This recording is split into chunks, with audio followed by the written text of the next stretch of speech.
आज हम आपको सुनाने जा रहे हैं विक्रम और बेताल भाग 3 की कहानी। मंदारवती किसकी पत्नी है। पद्मावती की प्रेम कहानी सुनाने के बाद बेताल उड़कर पुनः वृक्ष के निकट पहुंच चुका था।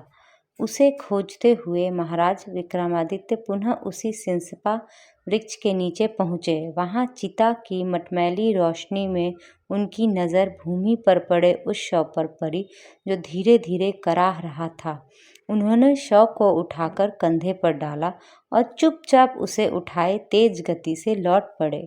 कुछ आगे चलने पर शव के अंदर से बेताल की आवाज़ आई, राजन, तुम अत्यंत अनुचित क्लेश में पड़ गए, अतः तुम्हारे मनोरंजन के लिए मैं एक कहानी सुनाता हूँ, सुनो।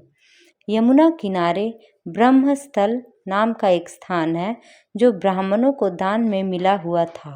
वहाँ वेदों का ज्ञाता अग्निस्वामी नाम का एक ब्राह्मण था। उसके यहाँ मंदारवती नाम की एक अत्यंत रूपवती कन्या उत्पन्न हुई। जब वह कन्या युवती हुई तब 3 कान्य कुब्ज ब्राह्मण कुमार वहाँ आए जो समान भाव से समस्त गुणों से अलंकृत थे। उन तीनों ने ही उनके पिता से अपने लिए कन्या की याचना की, किंतु कन्या के पिता ने उनमें से किसी के भी साथ कन्या का विवाह करना स्वीकार नहीं किया, क्योंकि उसे भय हुआ कि ऐसा करने पर वे तीनों आपस में ही लड़ मरेंगे। इस तरह वह कन्या कुंवारी ही रही। वे तीनों ब्राह्मण कुमार भी चकोर का व्रत लेकर उसके मुखमंडल पर टकटकी लगाए रात दिन वही रहने लगे। एक बार मंदारवती को अचानक दाह ज्वर हो गया और उसी अवस्था में उसकी मौत हो गई। उसके मर जाने पर तीनों ब्राह्मण कुमार शोक से बड़े विकल हुए और उसे सजा संवारकर शमशान ले गए, जहाँ उसका दाह संस्कार किया। उनमें से एक ने वही अपनी एक छोटी सी मढ़ैया बना ली और मंदारवती की चिता के भस्म अपने सिरहाने रखकर एवं भीख में प्राप्त अन्न पर निर्वाह करता हुआ वहीं रहने लगा। दूसरा उसकी अस्थियों को भस्म लेकर गंगा तट पर चला गया और तीसरा योगी बनकर देश देशांतरों के भ्रमण के लिए निकल पड़ा। योगी बना वह ब्राह्मण घूमता फिरता एक दिन वत्रोलक नाम के गांव में जा पहुंचा। वहां अतिथि के रूप में उसने एक ब्राह्मण के घर में प्रवेश किया। ब्राह्मण द्वारा सम्मानित होकर जब वह भोजन करने बैठा तो उसी समय एक बालक ने जोर जोर से रोने शुरू कर दिया। बहुत बहलाने समझाने पर भी जब बालक चुप न हुआ तो घर की मालकिन ने क्रुद्ध होकर उसे हाथों में उठा लिया और जलती हुई अग्नि में फेंक दिया। आग से गिरते ही कोमल शरीर वाला वह बालक जलकर राख हो गया। यह देखकर उस योगी को रोमांच हो आया। उसने परोसे हुए भोजन को आगे सरका दिया और उठकर खड़ा होते हुए क्रोधित भाव में बोला, धिक्कार है आप लोगों पर, आप ब्राह्मण नहीं कोई ब्रह्म राक्षस हैं। अब मैं तुम्हारे घर का भोजन तो क्या एक अन्न का दाना भी ग्रहण नहीं करूँगा। योगी के ऐसा कहने पर गृहस्वामी बोला, हे योगीराज, आप कुपित न हो, मैं बच्चे को फिर से जीवित कर लूँगा। मैं एक ऐसा मंत्र जानता हूँ जिसके पढ़ते से मृत व्यक्ति जीवित हो जाता है। यह कहकर वह गृहस्थ एक पुस्तक ले आया जिसमें मंत्र लिखा था। उसने मंत्र पढ़कर उससे अभिमंत्रित धूल आग में डाल दी। आग में धूल के पड़ते ही वह बालक जीवित होकर ज्यों का त्यों आग से निकल आया। जब वह ब्राह्मण योगी का चित्त शांत हो गया तो उसने भोजन ग्रहण किया।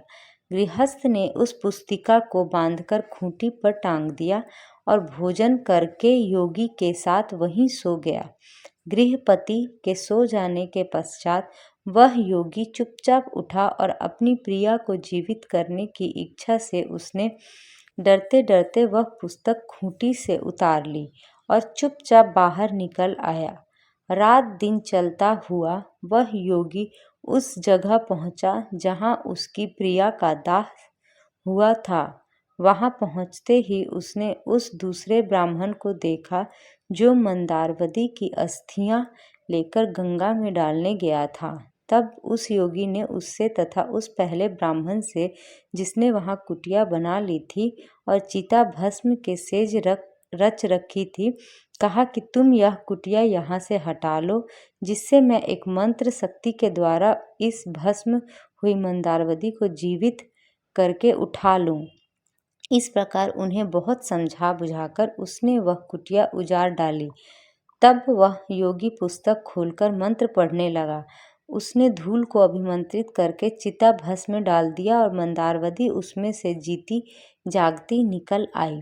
अग्नि में प्रवेश करके निकलते हुए उसके शरीर की कांति पहले से भी अधिक तेज हो गई थी। उसका शरीर अब ऐसा लगने लगा था जैसे वह सोने का बना हुआ हो। इस प्रकार उसको जीवित देखकर वे तीनों ही काम पीड़ित हो गए और उसको पाने के लिए आपस में लड़ झगड़ने लगे।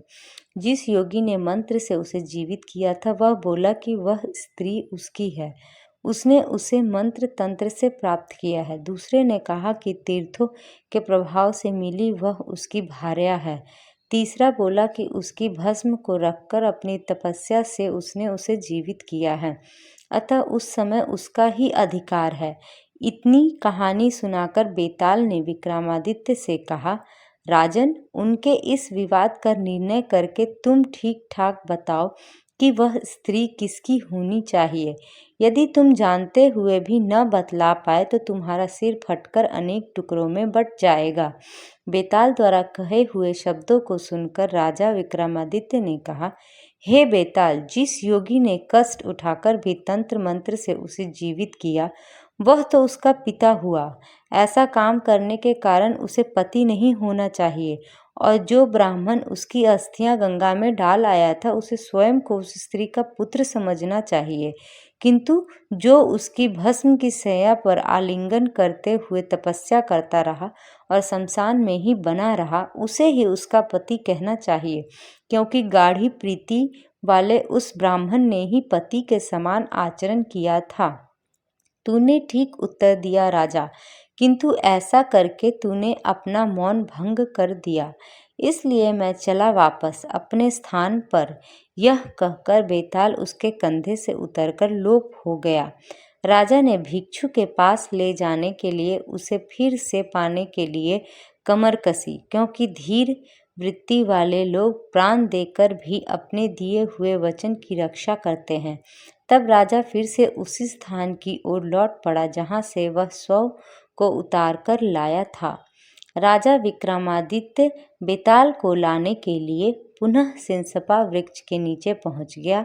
उसने बेताल को उतारकर अपने कंधे पर डाला और चलना शुरू किया। बेताल ने राजा विक्रमादित्य को फिर से यह कहानी सुनानी शुरू की, कौन दुष्ट पुरुष या स्त्रियां।